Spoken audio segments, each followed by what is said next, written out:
21 de agosto de 2017, en el noroeste de los Estados Unidos.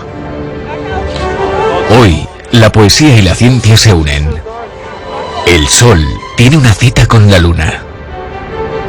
Miles de personas se han reunido para presenciar este increíble espectáculo y lo están esperando.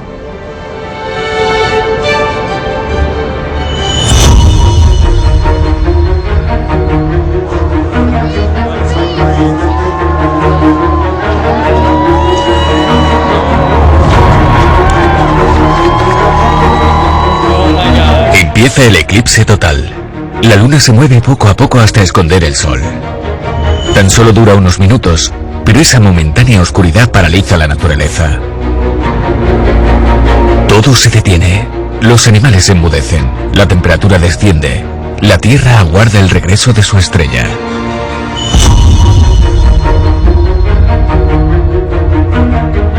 Este fenómeno tiene una explicación científica.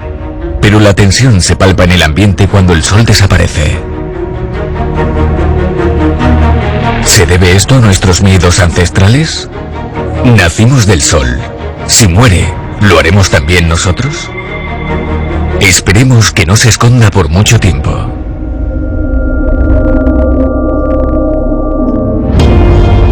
Nuestro planeta, el aire que respiramos, nuestra morfología, nuestro color de piel, nuestras religiones, nuestras ciencias, en definitiva, nuestra identidad ha sido configurada por esa todopoderosa estrella a lo largo de millones de años. En este tiempo, la hemos temido, venerado y estudiado, siempre con la intención de entenderla y controlarla. En la actualidad, los extraordinarios avances de la ciencia y la tecnología nos ayudan a conocer mejor el Sol y su excepcional poder. Esta es la historia que os vamos a contar hoy, la historia del Sol y el hombre. Astrofísicos, microbiólogos, climatólogos, antropólogos, arqueólogos, historiadores, expertos en energía. Cada uno aportará su punto de vista a este relato tan fascinante. En este viaje nos adentraremos en descubrimientos asombrosos en los que confluyen distintos campos de investigación que están decididos a entender el vínculo tan especial que nos une al Sol. Para ello, remontémonos al principio de esta historia, a los orígenes de nuestro planeta. El Sol y el hombre.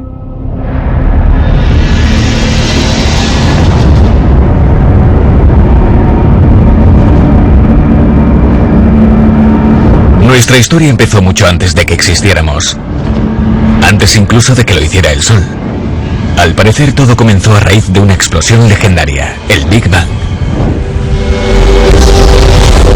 Puede que el Big Bang no fuera solo una explosión, sino el principio de la expansión del universo hace unos 13.800 millones de años. El universo era denso y caluroso, pero tras la explosión se enfrió y empezó a estructurarse. La materia se concentró y dio lugar a las galaxias. Los primeros elementos químicos, principalmente hidrógeno y helio, se unieron en enormes nubes de gas, las nebulosas. Y entre esa multitud de galaxias nació la nuestra, la Vía Láctea, la cuna de nuestro Sol.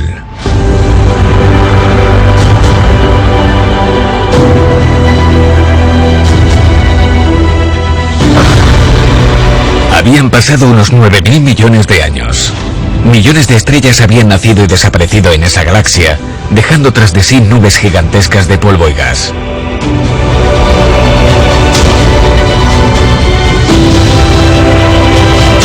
Y en una de esas nebulosas, en un extremo de la Vía Láctea, estaba a punto de nacer una nueva estrella.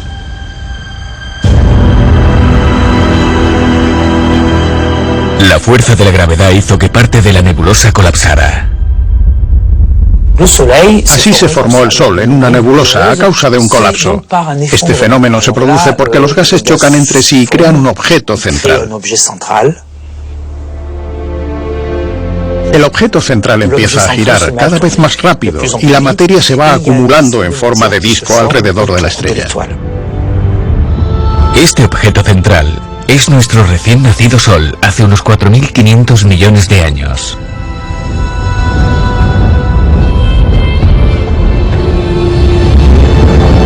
Era muy brillante.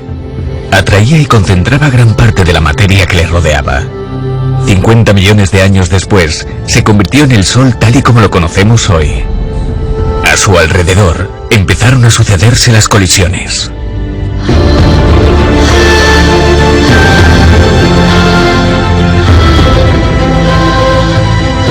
La poussière, par agrégat, va finir par former des petites pierres qui vont... El polvo acaba formando pequeñas rocas que se aglutinan unas con otras y dan lugar a objetos cada vez mayores. Se coller les uns aux autres et former des objets de plus en plus gros.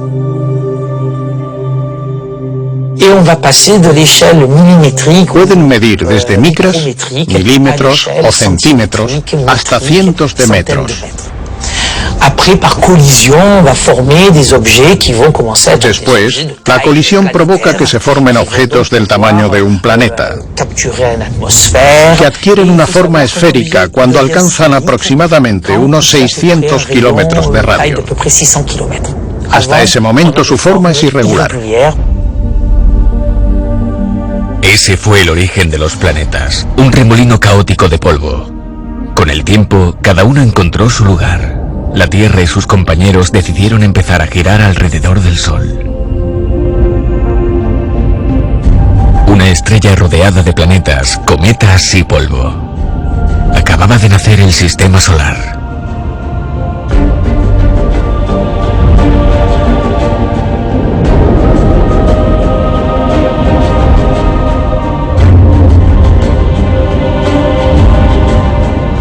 Todo estaba listo para que la Tierra creara vida. Aparte de gravitar, la actividad principal de las estrellas es emitir luz. Son cuerpos celestes y luminosos y el calor que desprenden es imprescindible para el desarrollo de la vida. La Tierra se encuentra en un lugar privilegiado. Está en la zona habitable del Sistema Solar, a la distancia perfecta del Sol, lo que permite que haya agua en estado líquido en su superficie, ingrediente indispensable para el desarrollo de la vida. La zona habitable se extiende desde Venus hasta Marte. Venus orbita en la región más calurosa y Marte, que está más alejado, orbita en la región más fría. La Tierra tiene la buena suerte de estar en la región templada. ¿Pero era eso suficiente para que apareciera vida? No exactamente. La superficie de la Tierra hace 4.000 millones de años era todavía muy hostil.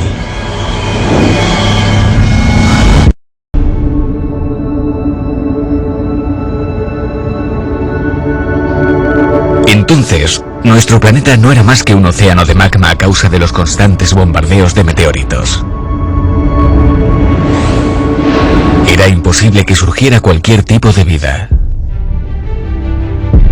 Y sin embargo, aquí estamos. Fuimos las últimas criaturas del reino animal en aparecer. Primero vino la vida vegetal, y mucho antes de eso los microorganismos. Todo empezó hace 4.000 millones de años, cuando esos impactos disminuyeron. La Tierra estaba lista para florecer, empezaban a darse todas las condiciones necesarias para la vida.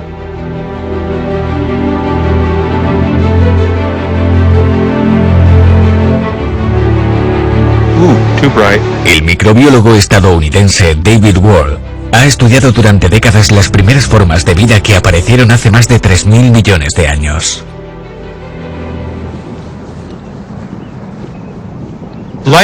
La vida pudo aparecer en cualquier lugar de la Tierra en el que hubiera agua líquida y el resto de ingredientes imprescindibles para vivir, como por ejemplo una fuente de energía y nutrientes.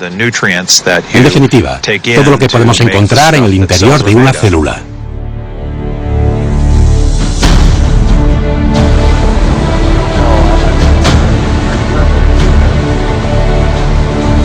Para poder entender cómo evolucionaron los primeros microorganismos y cómo algunos de ellos utilizaron la energía solar para desarrollarse, David Ward se ha centrado en estudiar las bacterias que más se parecen a las que surgieron hace millones de años.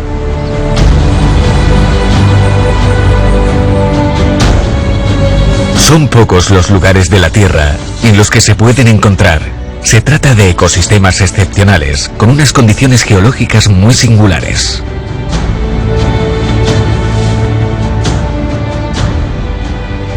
Hemos venido hasta este lugar porque creemos que aquí hay microorganismos que han heredado las mismas características que tenían las primeras bacterias que surgieron en el proceso evolutivo.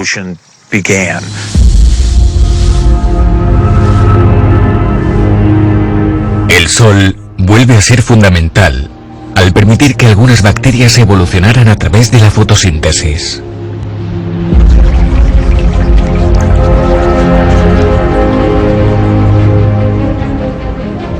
Cuando un organismo hace la fotosíntesis, utiliza la luz como fuente de energía.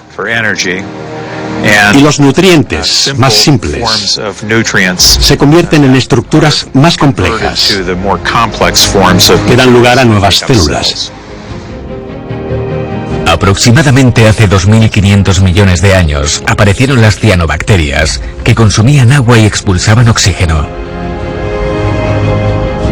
Un hecho revolucionario que cambió la superficie de la Tierra.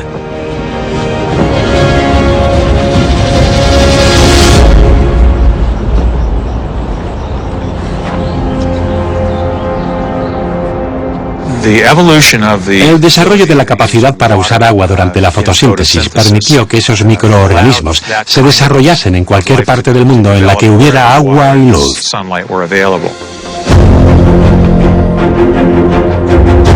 Las cianobacterias aprovecharon al máximo esta situación y colonizaron la Tierra. Su proliferación provocó que la atmósfera se llenara de oxígeno.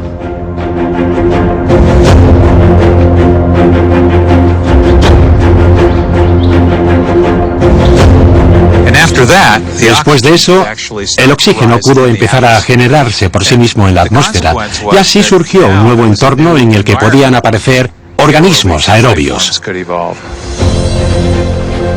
El agua fue el primer lugar en el que muchos microbios y otras formas de vida más complejas se adaptaron a la presencia de oxígeno. De ahí descienden las plantas. Esos organismos empezaron a hacer la fotosíntesis sencillamente por estar en contacto con cianobacterias, lo que posibilitó la aparición de algas. Más adelante, esas algas dieron lugar a plantas con una estructura mucho más compleja, que tenían incluso un tejido multicelular.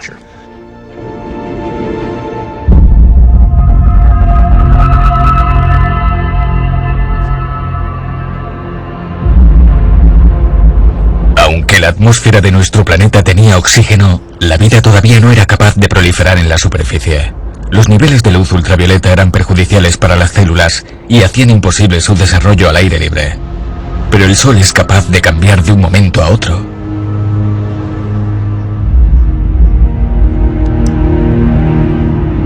En la estratosfera, a unos 10.000 kilómetros de altura, la luz ultravioleta ya no tenía la fuerza suficiente para romper las moléculas de oxígeno.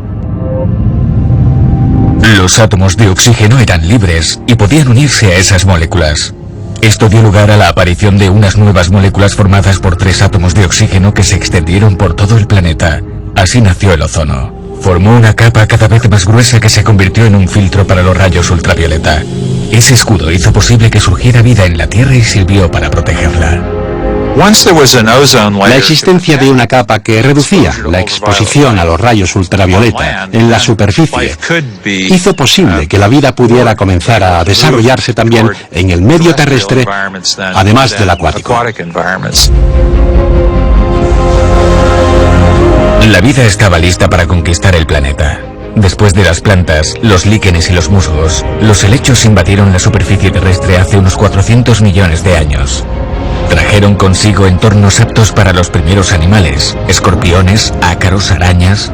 Luego llegaron los reptiles, los dinosaurios y finalmente los primeros mamíferos hace poco más de 200 millones de años.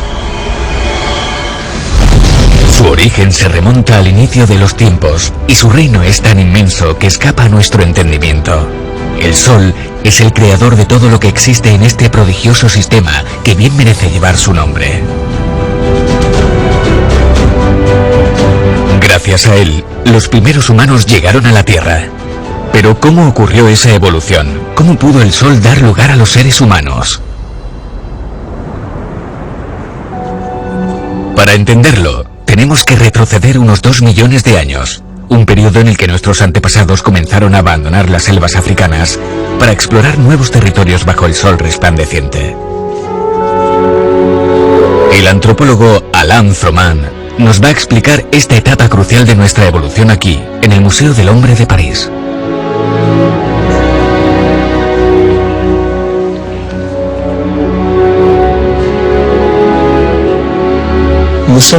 Descendemos de una larga estirpe de primates que trepaban a los árboles y tenían tanto pelo como los chimpancés. En algún momento debimos abandonar la selva para adaptarnos a vivir en la sabana, un nicho ecológico accesible. La transición de la selva a la sabana. Un pequeño salto para los homínidos, pero un gran salto para la humanidad. Aquí tenéis al primer conquistador del planeta. Es el esqueleto de un joven conocido como el Niño de Turkana, originario de Kenia, que tiene casi 2 millones de años. Como podéis ver, su cráneo todavía es un poco arcaico, pero su cuerpo es muy moderno y esbelto. Es el esqueleto de un caminante, un corredor, un bípedo perfecto. Este es el hombre que salió de África hace 1.800.000 años, que aparecería después en el sur de Europa y que llegó incluso hasta Indonesia con el nombre de Homo erectus. Este hombre abandonó África para colonizar Eurasia. Según Alain Froment, nuestros ancestros desarrollaron muchas de las características que tenemos en la actualidad al cruzar África. Tras dejar las sombras de la selva, nuestro cuerpo tuvo que evolucionar para adaptarse al calor del sol.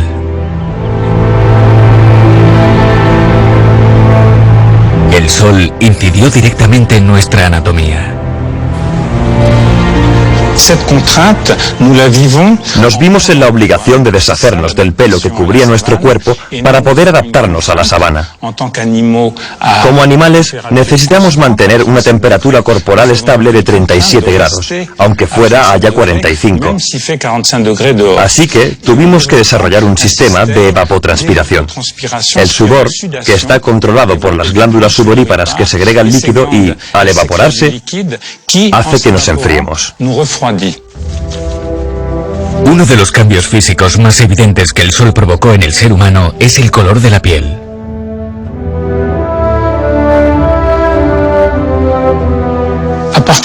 Cuando nos asentamos en la sabana y perdimos el pelo que nos cubría, estábamos totalmente expuestos a la potente radiación del sol.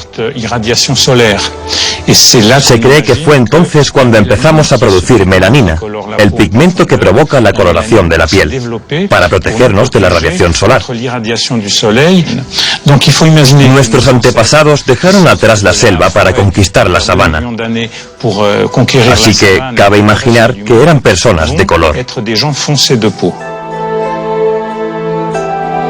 Pero el color de la piel fue cambiando con el paso del tiempo, según el clima al que tuviera que adaptarse. Desde poblaciones con pieles oscuras en las zonas soleadas hasta pieles más pálidas en las zonas de menor exposición solar. ¿Por qué se produjo ese cambio? Porque hay otro mecanismo fisiológico muy importante relacionado con los rayos ultravioleta. Cuando penetran en nuestra piel, rompen una molécula y la convierten en vitamina D, que tiene 2 funciones principales. En primer lugar, ayuda a que el calcio se adhiera a los huesos. La falta de calcio puede provocar raquitismo, una enfermedad que afecta a los niños y puede llegar a ser muy grave. Y en segundo lugar, ayuda a reforzar el sistema inmunitario. Si los niveles de vitamina D son bajos, aumenta la posibilidad de sufrir enfermedades infecciosas crónicas, como la tuberculosis o el cáncer.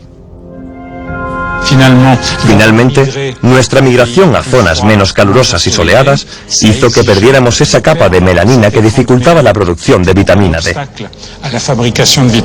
Por eso, la gente que migró hacia el norte tiene un tono de piel más claro que aquella que permaneció en el sur.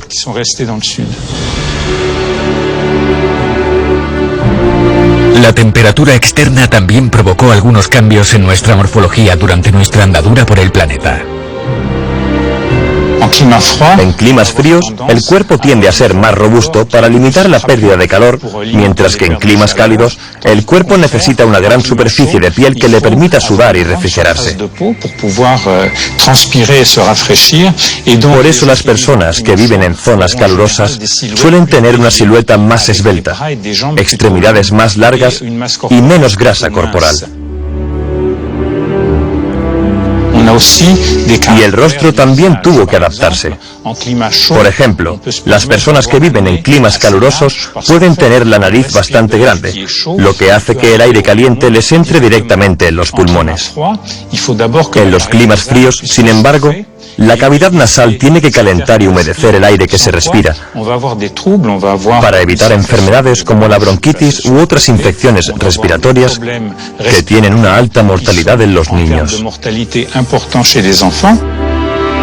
Y nuestro pelo también sufrió cambios para poder protegernos.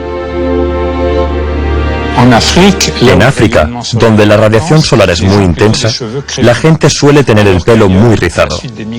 Pero cuando migramos a otras zonas, perdimos esos rizos y recuperamos el pelo liso, que es el rasgo que caracterizaba a los chimpancés.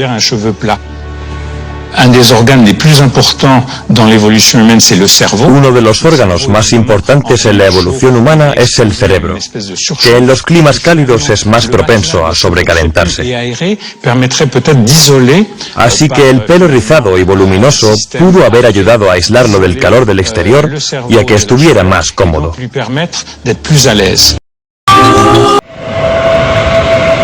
No encienden la chimenea, no sacan la mantita, ni se hacen una infusión. Cuando estalla la tormenta, salen a su encuentro. Clima extremo, los domingos en Odisea.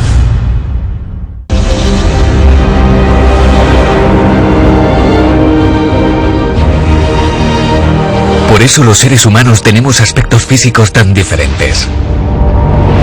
Porque el Sol nos modificó a lo largo del tiempo a través de su luz y su calor que moldearon nuestro planeta y su clima.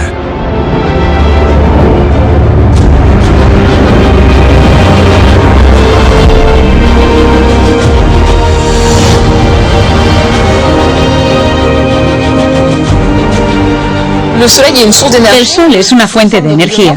La radiación que emite llega hasta la capa superior de nuestra atmósfera.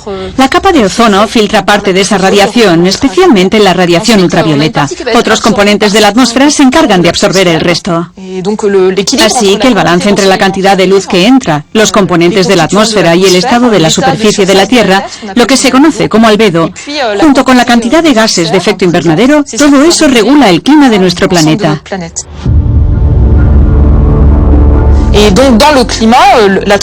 Los océanos se encargan de distribuir el calor, sobre todo llevándolo de las zonas cálidas del Ecuador a las zonas polares. Y su constante movimiento, su dinamismo, es la causa de que exista una amplia variedad de climas a lo largo de la superficie terrestre. La relación entre el Sol y la Tierra es un ciclo perfecto que hace que el mundo siga girando. Sin embargo, este enorme sistema del que el ser humano forma parte es inestable. La posición del Sol y, en consecuencia, la cantidad de energía que la Tierra recibe varían con el paso del tiempo, de acuerdo con unos ciclos rítmicos muy duraderos que coinciden con periodos glaciales. Si retrocedemos 1 millón de años en el tiempo, el clima de la Tierra estaba caracterizado por glaciaciones frecuentes, pero poco intensas, más o menos cada 40.000 años. Desde entonces, las glaciaciones se han vuelto mucho más intensas y duraderas. De media han durado en torno a los 100.000 años. Sabemos que la última glaciación acabó hace unos 21.000 años y facilitó la migración del ser humano. La última glaciación estuvo marcada por el nivel tan bajo del mar, unos 120 metros por debajo del nivel actual. El agua se concentró en enormes casquetes polares que se extendían sobre todo por Europa y Norteamérica. Como aumentó la superficie sólida de la Tierra, era mucho más fácil cruzar de Indonesia hasta Australia, por ejemplo. También se podía cruzar a pie el estrecho de Bering. Así Así que fue una época en la que el hombre moderno pudo migrar y asentarse por toda Eurasia, y también cruzar el estrecho de Bering y llegar hasta Norteamérica. Todo ello en un periodo de tiempo muy corto. Desde hace 10.000 años, nos encontramos en un periodo interglaciar que ha hecho posible que el hombre moderno se expanda por todo el planeta. Lo sabemos gracias a la labor de los paleoclimatólogos, que han reconstruido la evolución de los climas. Están recogiendo muestras del interior de esta capa de hielo polar. El análisis de las burbujas de aire que hay en su interior proporciona información sobre las características de la atmósfera en periodos antiguos. Por increíble que parezca, aunque la Antártida es una zona despoblada, los datos obtenidos ahí se pueden aplicar a otras zonas y sirven para recabar información sobre los climas antiguos.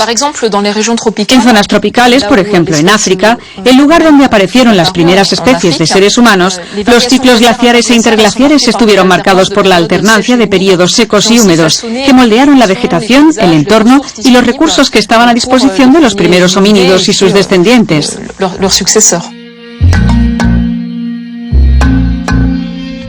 El Sol, a través de los cambios en el clima, ha guiado al ser humano en cada una de sus travesías importantes. Le permitió atravesar zonas que ahora son desiertos áridos, pero antes eran muy distintas, e incluso asentarse en zonas que en otras épocas fueron inhóspitas. Los científicos no dejan de investigar el pasado climático de nuestro planeta. En la década de los 90 fueron capaces de describir las variaciones ocurridas a lo largo de 800.000 años. Ahora quieren retroceder todavía más en el tiempo. En noviembre de 2016, 14 instituciones europeas comenzaron un proyecto en la Antártida con el objetivo de estudiar un periodo de 1,5 millones de años. El estudio de las antiguas variaciones del clima nos aporta información sobre la evolución del hombre y nos ayuda a predecir lo que nos depara el futuro. El Sol está encargado de dirigir la evolución de nuestros cuerpos, nuestro entorno y nuestra expansión por el planeta. A pesar de la distancia, forma parte de nosotros, tanto como la tierra que pisamos cada día. Cuando el Homo sapiens, el hombre moderno, empezó a asentarse hace unos 10.000 años, ya era un experto en observar las estrellas. No importa el lugar en el que nos encontremos, siempre creamos un vínculo profundo con nuestra estrella, con la luz que marca el ritmo de nuestros días y nuestras noches, que nos calienta, que hace que las plantas crezcan y los animales se reproduzcan y que tanto echamos de menos cuando se esconde y deja paso a la desapacible noche. ¿De dónde consigue tanta potencia? ¿Cuál es su fuerza motriz? Las sociedades primitivas intentaron responder a esas preguntas. Yael Nacel, astrofísica en la Universidad de Lieja, en Bélgica, está especialmente interesada en lo que ella denomina astronomía ancestral. Es difícil remontarse mucho en el tiempo, pero nos consta que el hombre prehistórico observaba el Sol. Las construcciones megalíticas son prueba de ello. Las más antiguas datan de la época de las primeras civilizaciones. Los mitos de las primeras civilizaciones intentaron explicar lo inexplicable. Las estrellas, los fenómenos celestes, todo lo que podían ver en el cielo, todo lo que emitiera luz.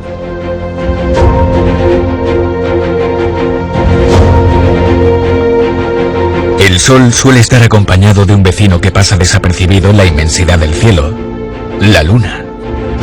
Parece que tienen el mismo tamaño, pero el Sol brilla más que la Luna. ¿Por qué? Cada cultura tiene su propia respuesta. Normalmente se dice que el Sol y la Luna son marido y mujer, o incluso hermano y hermana, pero hay infinidad de historias.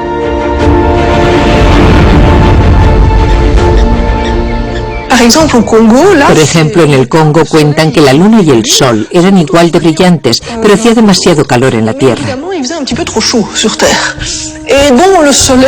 Así que dicen que el Sol se apiadó de los hombres e invitó a su compañera a darse un baño juntos. Él fingió tirarse al agua y ella, despreocupada, hizo lo mismo, pero el pantano apagó su brillo. Y así nació la Luna. En Vietnam hay otra leyenda que habla del sol y la luna. Pero, según esta historia, la luna era más brillante. El calor era realmente insoportable y un héroe vietnamita quiso ayudar a su pueblo.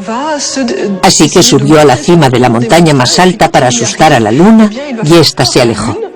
Por eso ahora no desprende tanta luz y parece menos brillante. El brillo y el poder del sol hicieron que el hombre lo considerara el creador de todo, y a raíz de ese mito comenzaron a venerarlo. ¿Por qué convertir los cuerpos celestes en dioses, en especial al Sol? Son varias las razones que lo explican. En primer lugar, porque son fuentes de vida, sobre todo el Sol. Sin él no habría vida en la Tierra, así que es evidente que lo necesitamos. Y también porque son fuentes de conocimiento. Para medir el tiempo y el espacio necesitamos estrellas. Para eso se usaban al principio. Pero hay mucho más. Por ejemplo, su inmortalidad. El sol se levanta todos los días, algo que no nos sucede a nosotros, así que es normal que lo vieran como un ser superior. Además tiene mucho poder, son capaces de emitir luz y desde la prehistoria somos conscientes de la dificultad que esto conlleva. Y por último está el lugar que ocupamos, algo muy importante para las primeras civilizaciones. El sol está por encima de nosotros. El hecho de que esté arriba, vigilando, está lleno de significado. El sol domina al hombre y por lo tanto es completamente diferente a él. Su naturaleza es divina.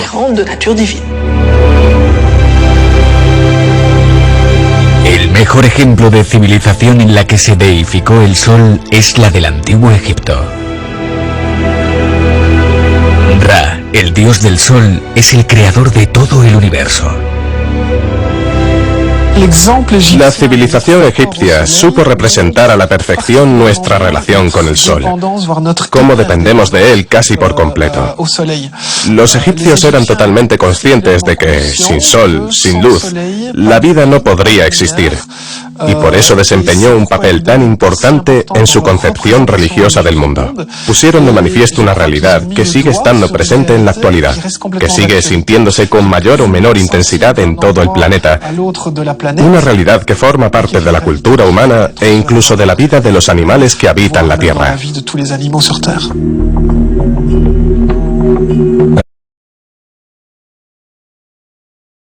De su panteón, y por supuesto estaba claramente vinculado al Nilo.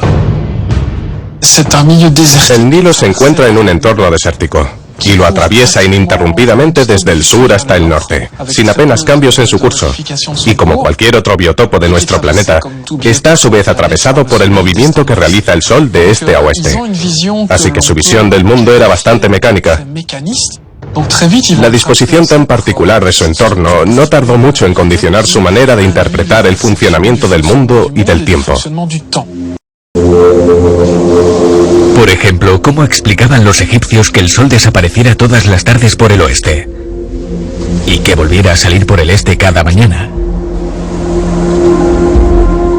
¿Qué hace el sol cuando dejamos de percibirlo con nuestros sentidos? Los egipcios observaban su recorrido durante el día e imaginaban cómo continuaba durante la noche. Pensaban que seguía moviéndose en dirección contraria, de oeste a este, por debajo de la tierra, mientras estaba oscuro. De hecho, creían en la existencia de una especie de antitierra llamada Duat, un inframundo al que el sol descendía por el oeste y del que salía por el este a la mañana siguiente.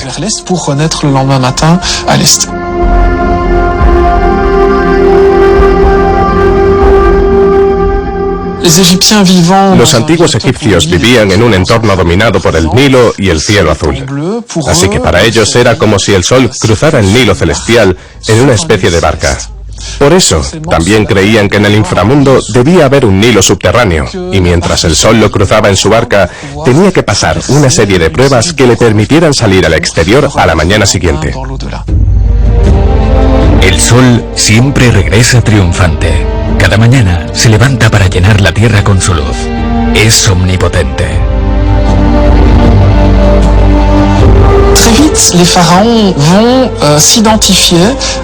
Los faraones tardaron poco en considerarse parte de la poderosa dinastía del Sol. Desde el principio, los reyes utilizaron el Sol como una metáfora de su propio poder, que cada vez era mayor. Hubo una etapa muy importante durante la Cuarta Dinastía. Fue la época de las grandes pirámides, Keops, Kefren y Micerinos. Cada una de ellas es un símbolo del Sol. Además, durante la Cuarta Dinastía se creó el título oficial de faraón, hijo del dios del Sol, Ra.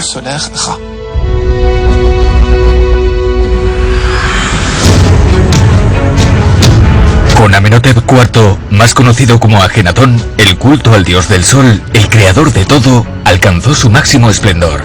Se convirtió en el dios supremo, en el único dios.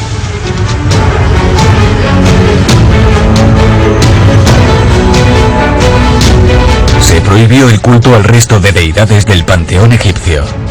Esto ocurrió unos 1350 años antes de la era actual.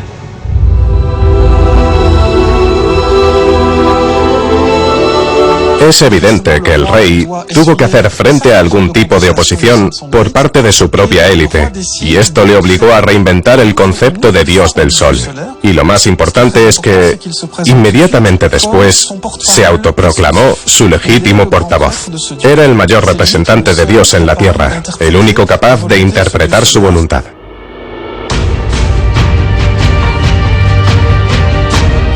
Ra se convirtió en Atón, al que se le representaba exclusivamente con forma de disco solar. No se le podía atribuir ninguna otra imagen. Cualquier otra imagen de la deidad se destruía. Se derribaron todos los tejados de los templos egipcios tradicionales. A partir de entonces, todo tenía que permanecer abierto para que el sol pudiera entrar al lugar de culto a través de sus rayos. Estos representaban la presencia de Atón en la tierra y en el templo. Ajenatón impuso el culto único al dios del sol, pero este desapareció con él. Tras la muerte herética del faraón, el pueblo egipcio acabó con su legado.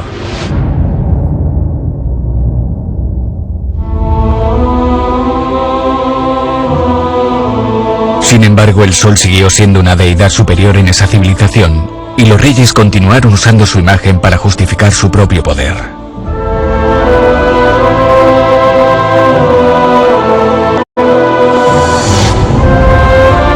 Después de tanto venerar y contemplar a su estrella, los hombres empezaron a entenderla mejor.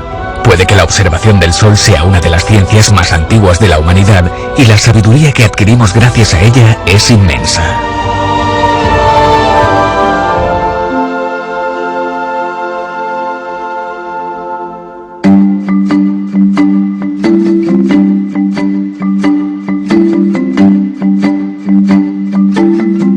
¿Por qué es importante observar el sol? Porque esto nos ayuda a darnos cuenta de que su comportamiento no es realmente el mismo todos los días. El sol nunca sale por el mismo lugar exacto. En verano sale por el noreste, mientras que en invierno sale por el sureste. Y si lo observamos a mediodía, podremos ver que su altura varía en función de la estación del año. Gracias a esto, podemos saber cuál es la fecha exacta de los solsticios de invierno y de verano.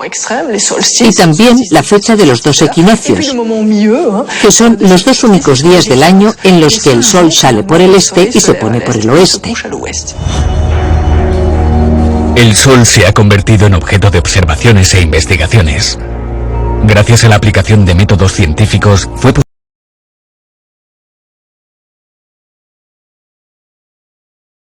posible determinar la duración de los días y de los años. El dominio del tiempo supuso el nacimiento de una nueva era. Una vez que se averiguó la fecha de los solsticios y de los equinoccios, se hizo evidente la necesidad de crear una unidad de tiempo mayor en relación con el sol, el año. Así que poco a poco los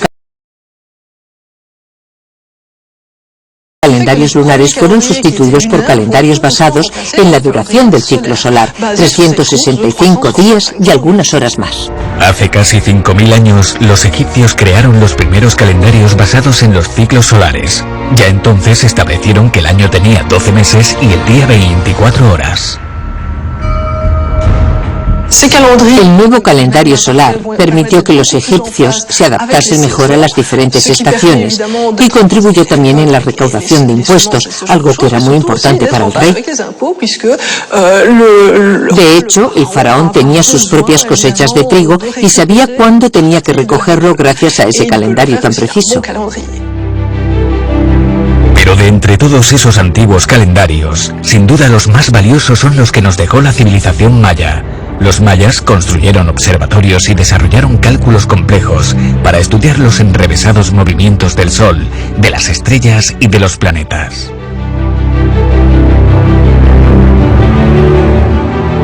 Gracias a sus códices conocemos los modelos aritméticos que utilizaban para relacionar los ciclos de los diferentes cuerpos celestes. Pero no fueron los únicos que hicieron algo así. Otras civilizaciones como Mesopotamia, la antigua Grecia, la civilización islámica o la China también fueron muy importantes. Con el paso del tiempo, el ser humano ha sido capaz de expandir los límites de la naturaleza y los suyos propios. Ha sido capaz de controlar y entender fuerzas extraordinarias. Y en todo ese tiempo, el Sol ha estado ahí para acompañarlo, ponerlo a prueba y desafiar su capacidad para pensar y actuar. Después de ayudarnos a descubrir el tiempo, nos llevó a descubrir el espacio exterior y sobre todo a saber gestionarlo y dominar sus peligros. A partir de ahora, ¿nos ayudará nuestra estrella a superar los retos venideros? ¿A proteger nuestro planeta?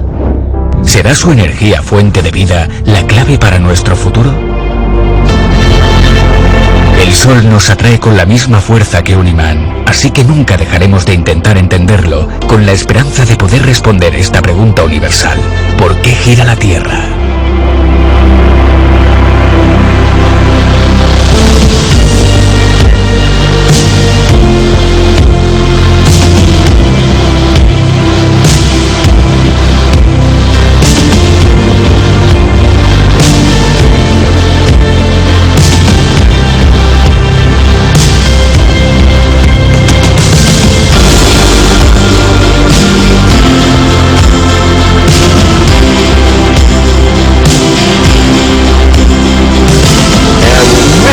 The completing spacecraft on a billion-mile trek to Saturn.